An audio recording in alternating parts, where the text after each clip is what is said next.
স্বাগতম। আশা করি আপনারা সবাই ভালো আছেন। আমার বিশ্বাস এই লকডাউনে আপনারা সবাই সবাইকে সেফ রাখার চেষ্টা করছেন। লকডাউনের মধ্যে আমি জানি আপনারা অনেকে বোর্ড হয়ে আছেন, একই ঘরের ভিতরে থাকা, বাইরে না যাওয়া, কোনো আত্মীয় স্বজনের সাথে না মেশা, এমনকি অফিস আদালত সব কিছু বন্ধ। অবশ্যই ইউ আর ফিলিং বোর্ড। তো এই কারণেই আমি কিছু কথা নিয়ে এসেছি, কিছু চিন্তা নিয়ে আপনাদের সামনে উপস্থিত হলাম।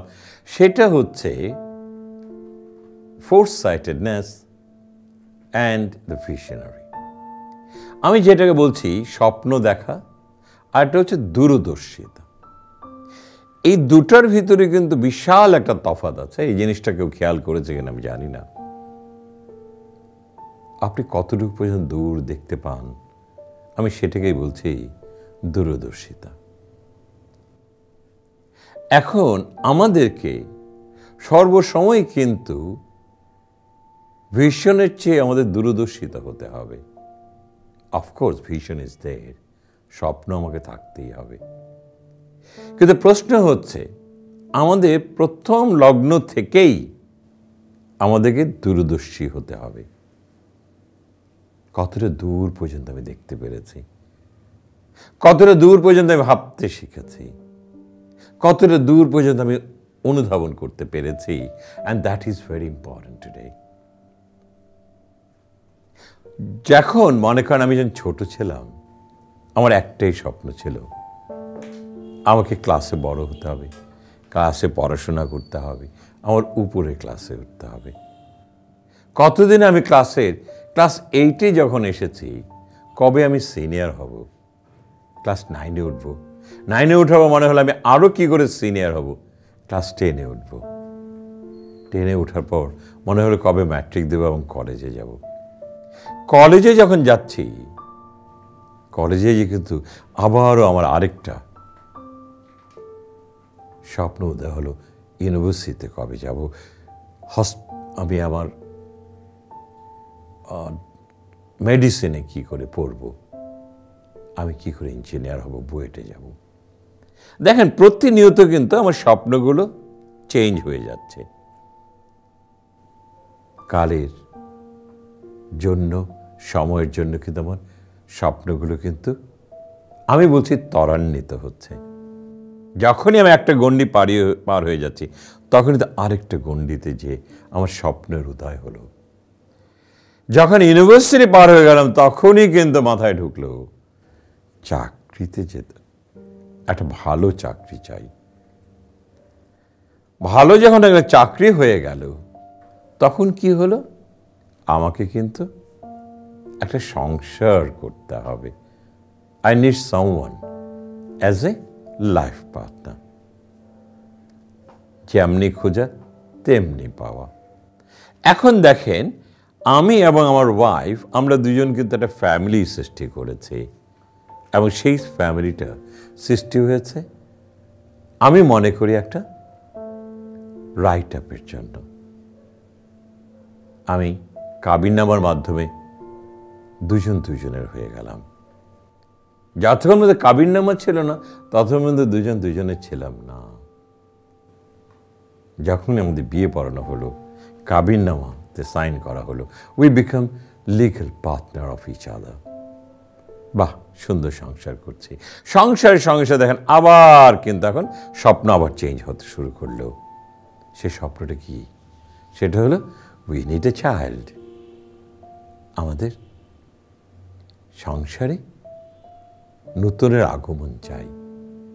We want child. যেমনি ভাবনা তেমনি ভাবি আল্লাহর অশেষ রহমতে ঘরে সন্তান, ফুটফুটে সন্তান চলে আসলো। এখন দেখেন স্বপ্ন কিন্তু এই বাচ্চা আসার পর থেকে স্বপ্ন কিন্তু উল্টা দিকে রওনা দিল। এতদিন ছিল আমার স্বপ্ন, এখন আমার স্বপ্নটা ত্বরান্বিত হচ্ছে আমার সন্তানকে দিয়ে। ওকে বড় করতে হবে, ওকে মানুষ করতে হবে, ওকে পড়াশোনা করাতে হবে, ওকে স্কুলে পাঠাতে হবে, ওকে কলেজে পাঠাতে হবে, ইউনিভার্সিটিতে পাঠাতে হবে। দেখেন কিভাবে আমি থেকে ওরা হয়ে গেল। দেখেন জীবনটা কীভাবে চেঞ্জ হচ্ছে। We are moving forward, but একটা ফরওয়ার্ড পর্যন্ত যেয়ে কিন্তু আমি থাকছি না, অন্য চলে আসছে আমার স্বপ্নের মধ্যে। এখন আসেন, শান্তনু স্কুলে পাশ করলো, কলেজও গেল, ইউনিভার্সিটি গেল, এখন আস্তে আস্তে কিন্তু আমরা বুড়ো হয়ে যাচ্ছি। এখন স্বপ্ন আমাদের একটাই, ছেলেকে বিয়ে করাতে হবে, ঘরে বউ আনতে হবে। যেমনি চিন্তা এমনি ভাবনা, তেমনিভাবে কাজ করা। ছেলের বিয়ে হয়ে গেল, ছেলে আসলো ঘরে বউ নিয়ে, ঘরে আগন্তুক। আর আমরা কি হলাম, আমি এবং আমার ওয়াইফ দুজনে হয়ে গেলাম আস্তে আস্তে পিছন দিকে চলতে থাকলাম। এখন আমরা আস্তে আস্তে বুড়ো হয়ে যাচ্ছি। এবং যখনই ছেলের বিয়ে হলো, এখন ছেলে আমার স্বপ্ন দেখা শুরু করলো, তার ঘরে একটা সন্তান চাই। তার সন্তান এলো, নাও সন্তান কিছুদিন আমাদেরকে দেখত, এখন তার সন্তান দেখে। আমরা একটু হলেও অবহেলিত। বাট দিস অবহেলা কিন্তু not in a negative sense. এখন বেশি সময় কিন্তু তার সন্তানকে দিচ্ছে, তাকে নিয়ে ভাবছে। আমাদেরকে নিয়ে ভাবার সময়টা একটু কমিয়ে দিল। ফাইন, হতেই পারে, ফাইন, নো প্রবলেম। এখন আমি যে জায়গাটা এসছি, এখন আমার দূরদর্শিতাটা কোথায়? উই ওয়ান্ট আমার ছেলে এবং ছেলের বউ যেন সুখী হয়। তাদেরকে সুখী করাই হচ্ছে এখন আমাদের আরেক স্বপ্ন। আমাদের স্বপ্নটা দেখেন কোন দিকে চলে গেল। Now we are focused to make them happy, they should be happy. আমি এবং আমার ওয়াইফ দুজনেই কিন্তু এখন ভাবতে শুরু করলাম how they can become happy in life. So এখন আমাদের কি করতে হবে? What is our role now? আমাদের দূরদর্শিতা বাড়িয়ে দিতে হবে, so that my son should be happy in family. আমরা একটা কথাই বলেছি, I don't want my son to be rich, but we want my son should be happy in life. ওখানে হচ্ছে আমাদের দূরদর্শিতা। এখন আমার ওয়াইফ এবং আমার করণীয়টা কি? We need to leave something. কিছু জিনিস আমাদেরকে ছেড়ে দিতে হবে। এবং কাকে ছেড়ে দেব? সন্তানের কাছে ছেড়ে দেব। Let him take right of the family. এখন সন্তানকে বলছি, তুমি বাবা এখন সংসারের দায়িত্ব নাও, আমরা একটু বুড়ো হয়ে গেলাম। We want retirement, we are tired, we need a break. আমরা একটু ব্রেক চাই, একটু স্বাচ্ছন্দ্য চাই। জীবনে অনেকটা পথ আমরা কষ্ট করে তোমাদেরকে বা তোমাকে এতটুকু এনেছি, আমরা বিশ্রাম চাই। এখন ছেলেকে দিয়ে দিতে হবে আমার সংসারের ভার, আর ওয়াইফকে দিয়ে দিতে হবে তার ছেলের বউকে, মাগো সংসার এখন তোমার, আমি একটু বিশ্রাম চাই। এই যে নাও সংসারের চাবি। That you have to do, and you must take retirement and let her be proud যে of course this is my family and my home. এখন বুড়ো বুড়ি আমরা নিজেদের মধ্যেই সময় কাটাবো, ওরা কাটাক সংসার ধর্ম নিয়ে। আমরা আমাদের ধর্মকর্ম নিয়ে ব্যস্ত হয়ে যাব। ওরা যখন বাইরে বেড়াতে যাবে, সন্তানের বেবি সিটার আমরা হব। বাবা কোনো অসুবিধা নেই, সন্তানকে রেখে যাও, we are baby sitter for you, for the kids. এবং আমাদের এই যে বিসর্জন, আমি এবং আমার ওয়াইফের যে বিসর্জনটা হবে, সেই বিসর্জনে অর্জন করব কি? একটা হ্যাপিনেস, একটা সুখ, একটা শান্তি। এবং উই আর এ ফ্যামিলি। এখন আমাদের ফ্যামিলি আগে ছিল আমি এবং ওয়াইফ, তারপরে আমি, আমার ওয়াইফ এবং সান, এরপরে হলো ওয়াইফ এবং আমার ছেলের বউ, এরপরে হলো ছেলের বউ এবং বাচ্চা। আগে ছিলাম 2 জন, পরে হলো 3 জন, এরপর হলো 4 জন, এখন হলো 5 জন।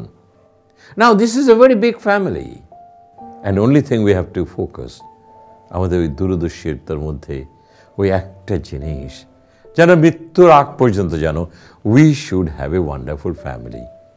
এবং সেটা যেন কি দরকার? আমরা বুড়া বুড়ির স্যাক্রিফাইস দরকার। We need to sacrifice that. এখন আর আমার ওয়াইফ যদি ওই সংসারের চাবি ধরে রাখে তাহলে মারাত্মক ভুল হবে। এখন she should give liberty to the ছেলের বউ। মা গো, এখন তুমি সংসার দেখো। আর ছেলেকে বলতে হবে, তুমি আমাদের সংসারটা দেখো, whatever I have you can take care of it, তুমি সেটাই করবে। কিন্তু দ্বন্দ্ব করা যাবে না। আমরা যেটা করি, যেটা আমাদের সমাজে বেশি হচ্ছে, সেটা হচ্ছে দ্বন্দ্ব হচ্ছে। ছেলের বউ দুজনেই আসলো বাইরে থেকে, হয়তো দুজনেই চাকরি করে। মা সবসময় খেয়াল রাখতে হবে যে ছেলে এবং ছেলে বউ যেন স্বাচ্ছন্দ্য থাকে। দৌড়িয়ে যেয়ে তাদের জন্য একটা কিছু করে দেওয়া, নাস্তাটা বানিয়ে নাস্তাটা করে দেওয়া, কাজের মেয়েকে দিয়ে তৈরি করে রাখা, মাকে আসো, মুখটা ধুয়ে আসো, আসো আমরা তোমাদের জন্য ওয়েট করছি, we want to have evening tea together. নাও মা, মেয়েও দেখবেন খুশি হয়ে যাবে, আহারে আমার শাশুড়ি কতই না স্নেহ করে। একটা জিনিস মনে রাখবেন, ভালোবাসা, স্নেহ, মর্যাদা, সম্মান এগুলো কিন্তু অর্জন করতে হয়, পাওয়া যায় না।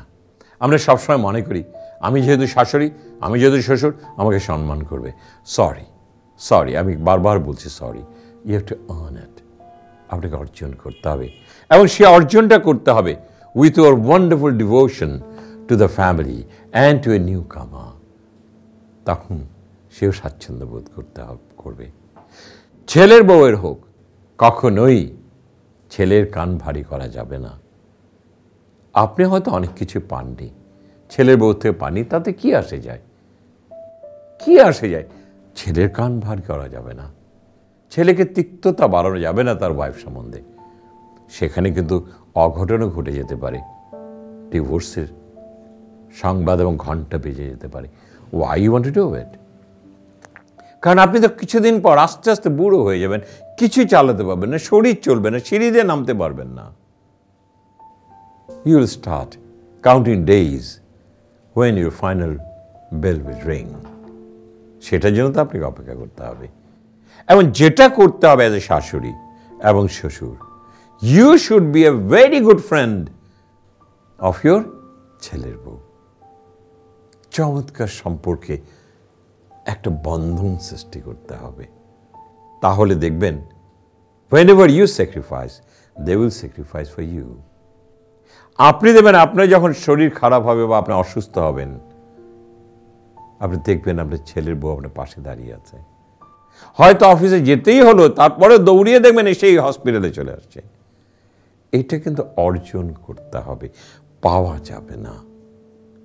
আমরা অনেক সময় এই ছাড়টুকু দিতে চাই না। মা একটু কনজারভেটিভ, দিতে চায় না, মনে করে আমার সংসার অন্যের কাছে দেব না। আপনি সংসার আপনার ঘরের বউয়ের কাছেই দেবেন, যিনি আপনার মেয়ে তুল্য। She is your child. But যখন আপনার ঘরে আসছে, আপনি হয়ে গেলেন তার বাবা এবং মা।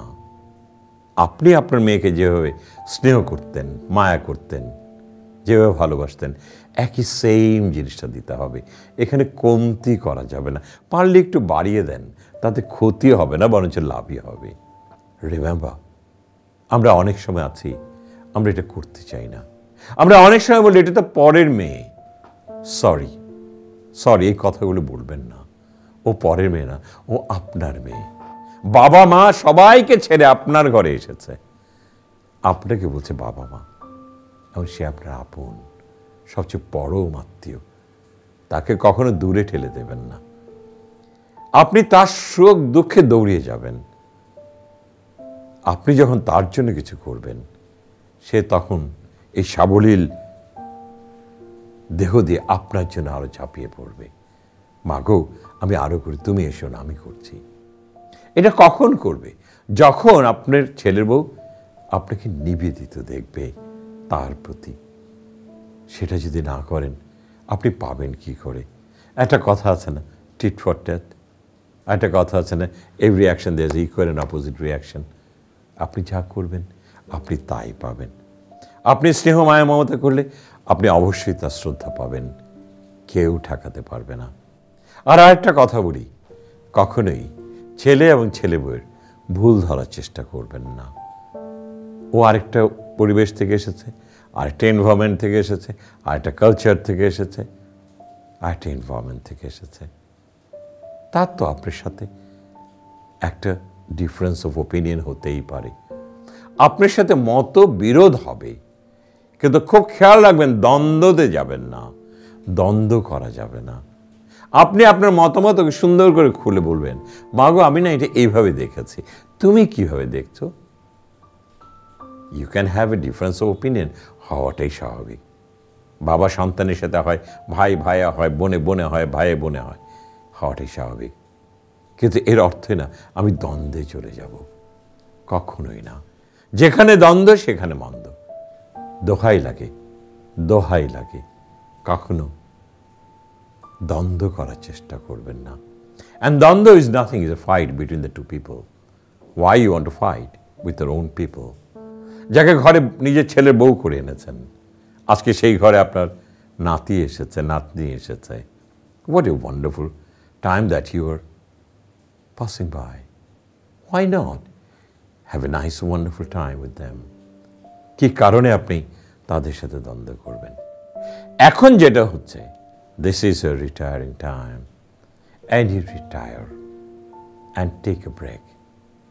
Enjoy your life as much as possible, leaving everything to them.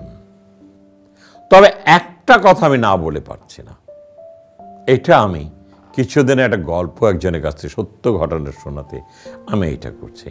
আমি বাবাকে একটা কথা বলছি, আপনি সবই দেবেন, ছেলেকে সবই দিবেন, বাট নট দ্য অথরিটি। অথরিটিটা দেবেন না যে তুমি টাকা পয়সা নিয়ে আসো, সবই টাকা পয়সা আমার হাতে দাও, তুমি খরচ করো, আমার কোনো আপত্তি নেই, but don't give the full authority to him. আসেন না একটা গল্প বলি।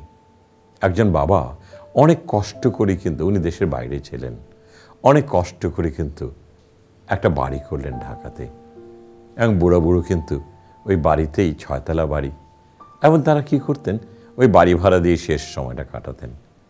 ছেলেকে বিয়ে দিলেন, ঘরে বউ আসলো, ছেলেও ভালো চাকরি করে, বউও চাকরি করে, কিন্তু বাবা ভাবলেন সব কিছু ছেলেকে দিয়ে দেই, সবই ছেলেকে দিয়ে দিল, and he gave full authority to a son. এখন বাড়ির সব টাকাই কিন্তু ছেলেই উঠায়, ছেলেই খরচ করে। এখন দেখেন ছেলের কি প্রবলেমটা কি হয়ে যাচ্ছে। দেখেন ছেলে কিন্তু একটা অ্যামাউন্ট সে স্যালারি পেত, এখন বাবার বাড়ি ভাড়া থেকে আরেকটা জিনিস পেল।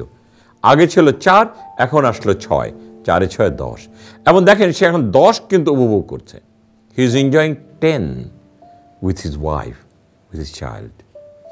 এখন যখনই এই 4 এবং 6 10 হয়ে গেল, এবং সে কিন্তু এনজয় করলো, and he is considering himself, this are all mine, বাবা তো আমাকে দিয়ে দিয়েছে। ছেলের সংসারটা তার মতো করে ওই 10-এর মধ্যেই সে সাজাতে শুরু করলো। এখন বাবা মা যখন কিছু চায়, ছেলের মনে হয় কেন দেব, এটা বাড়তি চলে যাচ্ছে, বাড়তি চলে যাচ্ছে। বাবা যখন বলে, বাবা আমাদের ওষুধ কিন্তু শেষ হয়ে গেছে, ছেলে বলছে এত ওষুধ লাগে কেন? দেখেন দেখেন, বাবা যখন বলছে, বাবা আমার এটা খেতে ইচ্ছা করে, তোর কাছে তো সব টাকা দে না, বাবা এই বুড়ো বয়সে এত কেন খাও? বাবা এবং মা এখন নিরুপায় হয়ে গেলেন। ছেলে ইজ এনজয়িং এভরি মানি। যে বাবার জীবনের এত কষ্ট করে তিলে তিলে বাড়ি করেছিলেন, সংসার করেছিলেন, ছেলেকে মানুষ করেছেন, শুধু একটা কাজই করেছেন, অথরিটি পুরো দিয়ে দিয়েছিলেন। এখন তারা কিন্তু নিতান্তই নিঃস্ব হয়ে গেলেন।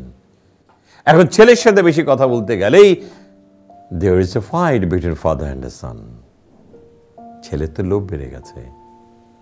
সেই কারণে বলছি, লিবার্টি ইজ দেয়ার, বাট আমার কাছে এই ঘটনাটা শোনার পর মনে হচ্ছে you must have the authority on you.